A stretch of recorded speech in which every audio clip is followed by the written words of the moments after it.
Hello there. आज हम यहाँ पर आईपीओ को और थोड़ा डिटेल में समझने की कोशिश करेंगे।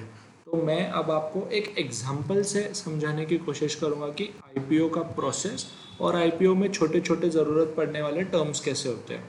सो अब हम यहाँ पर आपको सिखाएंगे आईपीओ डिटेल में with the help of an example.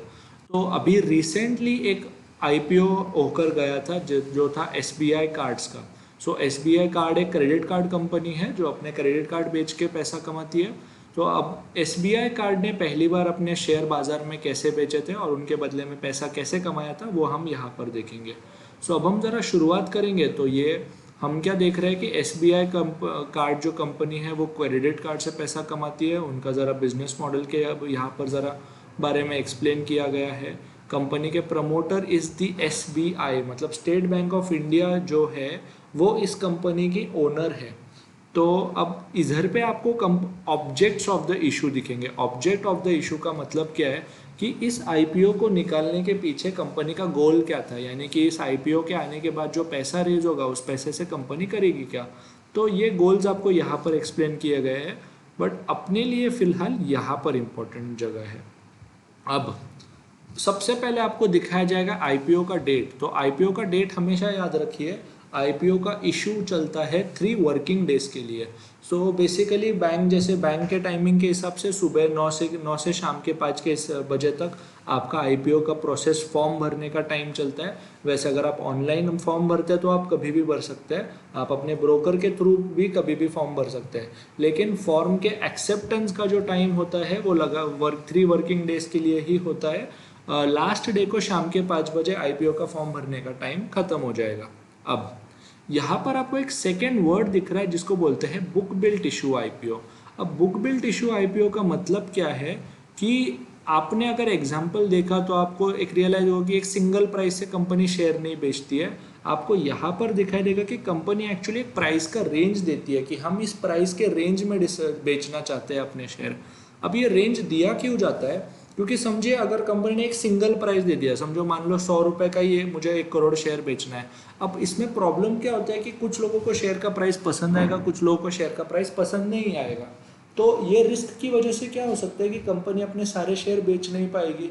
तो इसलिए कंपनी क्या करती है, एक प्राइस का रेंज देती है जिसमें से कंपनी इन्वेस्टर के ही हाथ में, यानी कि अप्लाई करने वाले के हाथ में ही छोड़ देती है कि आपको जिस मर्जी से अप्लाई करना है आप उस मर्जी से अप्लाई करिए। जिस प्राइस पे सबसे ज़्यादा लोग कवर हो जाएंगे उस प्राइस से हम सबको शेयर दे देंगे। तो बेसिकली इससे क्या होगा कि मैक्सिमम लोग कवर हो सकते हैं उस शेयर के प्राइस में। तो अब समझो आपने इशू प्राइस के नीचे अगर अप्लाई कर दिया तो आपको आपका पैसा पूरा का पूरा वापस मिल जाएगा।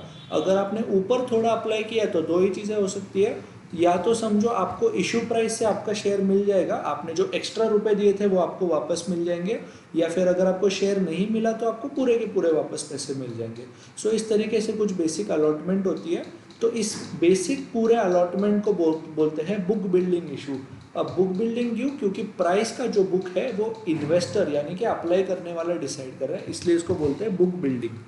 अब कंपनी ही डिसाइड करती है कि हमें कितने शेयर बेचना है। तो यहाँ पर आप देख सकते हो कि कंपनी ने अराउंड 137 यानी कि अराउंड 113.7 करोड़ शेयर्स बेचने के लिए रखे हैं यहाँ पर। तो जिनकी वैल्यू है बेचने की अराउंड 10,000 करोड़ के आसपास। सो अब यहाँ पर आप देखोगे कि कंपनी का फेस वैल्यू जो है 10 रुपये पर शेयर है। हम फेस वैल्यू आपको एक अलग वीडियो में प्रॉपरली एक्सप्लेन करेंगे। फिर यहाँ पर आपको दिखेगा मार्केट लॉट। अब मार्केट लॉट का मतलब क्या है कि अब जब भी आप आईपीओ निकालते हो तो कंपनी के लिए ऐसा रूल है कि कंपनी को ऐसा लॉट रखना है, ऐसा मिनिमम क्वांटिटी रखना है एक एप्लीकेशन फॉर्म में जिसमें अराउंड 12 से 15,000 की वैल्यू हो जाती है। तो अगर आप देखोगे अगर 19 शेयर के हिसाब से देखा जाए और 750 से मल्टीप्लाई करेंगे तो आपको 15,000 की वैल्यू दिखाई देगी। सो इसका मतलब क्या है कि अगर आपको आईपीओ भरना है तो आपको 19 के मल्टीपल में शेयर अप्लाई करने पड़ेंगे। सो यानी कि एक लॉट मतलब 19 शेयर, 2 लॉट मतलब 38 शेयर, ऐसे 19 के मल्टीपल में आपको शेयर्स के लिए अप्लाई करना पड़ता है। तो कंपनी के शेयर के प्राइस से हिसाब से हर कंपनी का मार्केट लॉट चेंज होते रहता है, लेकिन आपको इसकी वैल्यू रेयरली 15,000 से ज़्यादा की दिखाई देगी। और कंपनी ने डिसाइड किया कि हमें एनएसई और बीएसई दोनों ही एक्सचेंजेस पर अपने शेयर लिस्ट कर रहे हैं, यानी कि कंपनी चाहे तो अपने शेयर किसी भी एक्सचेंज पे लिस्ट कर सकती है, और इन्होंने डिसाइड किया कि चलो हम दोनों एक्सचेंजेस पर अपने शेयर लिस्ट करेंगे। अब रियलिटी में क्या हुआ था कि 2 तारीख को आईपीओ ओपन हुआ था, 5 तारीख को आईपीओ क्लोज हुआ। किस प्राइस पे हम शेयर देंगे उस प्राइस का अलॉटमेंट का जो डिसीजन था वो 11 मार्च को हुआ था। 12 मार्च को जिनको शेयर नहीं मिले उनके पैसे उनको वापस मिलने शुरू हो गए थे, और जिनको शेयर मिले थे उनको 13 मार्च को उनके डीमैट अकाउंट में उनके शेयर अप्लाई हो जाएंगे। और फिर जिनको शेयर मिला था वो शेयर का पहली बार ट्रेडिंग हुआ था 16 मार्च को। तो 16 मार्च को ये शेयर लिस्ट हुआ था। तो अगर हम यहाँ पर जाएंगे तो हमें लिस्टिंग का प्राइस भी कहीं दिखाई देगा। हाँ, लिस्टिंग का प्राइस हुआ था 661 का एनएसई पे। तो आप देख रहे हो आईपीओ इशू हुआ था सबको 755 पे, लेकिन शेयर 661 का लिस्ट हुआ था, तो इसको एक्चुअली कहेंगे लिस्टिंग लॉस। ये रहा।